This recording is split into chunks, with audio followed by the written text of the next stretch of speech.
Hey everyone, Sam from PrismScroll with the progress update today. So something pretty exciting, and honestly, I just get excited just looking at it. Is finally charges are working for something more than just the standard classes. So I'll kind of take you in and show you how it's working out. So basically, in the digital sheet, you'll see at the bottom if it applies and you have the right level for it. You'll have charges where there's dots. If it fits on one line, I kind of discussed this a little bit yesterday, but if it fits on one line, then it will show up there. And then if not, it will show up as something like this where it has like a fraction, and then you'll be able to edit it. So you'll be able to add, reset it if it's applicable, or you can just modify it down and stuff like that. So that is a class, and we've already seen that. That's already in the other custom the other old features. So what's new is you can create, so for example, Asmir has healing hands, which you can use once per long rest, and you see that it's got a little dot.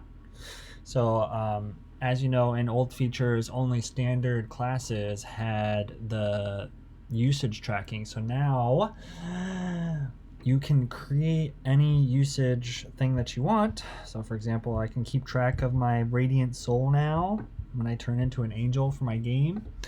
And then like my Hexblade's curse, I got the charge on that now. So that's really nice. And second wind and stuff like that. So that is going to be coming in the next update.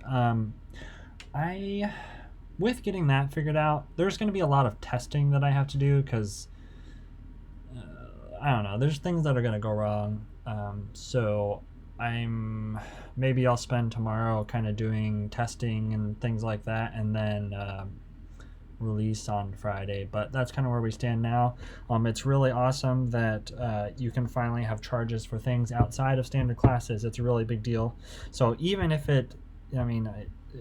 there's just so many opportunities and possibilities that open up with having that available. So that will be out in the next update. So maybe with getting that figured out and kind of the strategy on how I did it, maybe I'll work on selections next. So for example, think about fighting styles and eldritch invocations and things like that.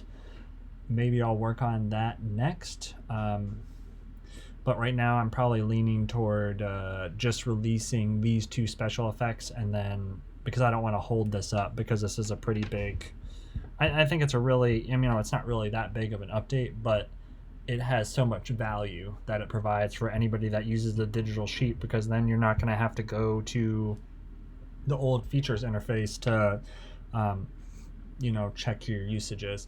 I guess the only thing that is sort of an issue is I don't think I'm gonna create like a bridge, so it's using a different object. So the things in old features are not going to be the same in terms of usages as the new features. So for example, I have second wind here, but if I were to go to the old features, I don't have it. I don't have it checked, so it's not going to be the same, and I don't think I'm going to create a bridge between them, because I think I'm just going to I'm going to replace this when the digital sheet is all fixed and ready to go. I'll just kind of like move the UI to over here. I do like this little switching idea, so maybe I'll find a way to keep that. But at the moment, basically what will happen is once this is all worked out and stuff, basically it will be like the same as the dice, which basically when you press on the dice in the paper sheet, it just shows the pane that is in the the digital sheet. It's just a little bit bigger, so it's about the same. So it saves me work, and I'll only have to work on one thing going forward rather than having to update the paper sheet and the digital sheet. So that's what we did there. I think this will be a really awesome thing to have. Finally being able to track things like race features and things like that. So looking forward to that. All right, check in with you tomorrow. Later.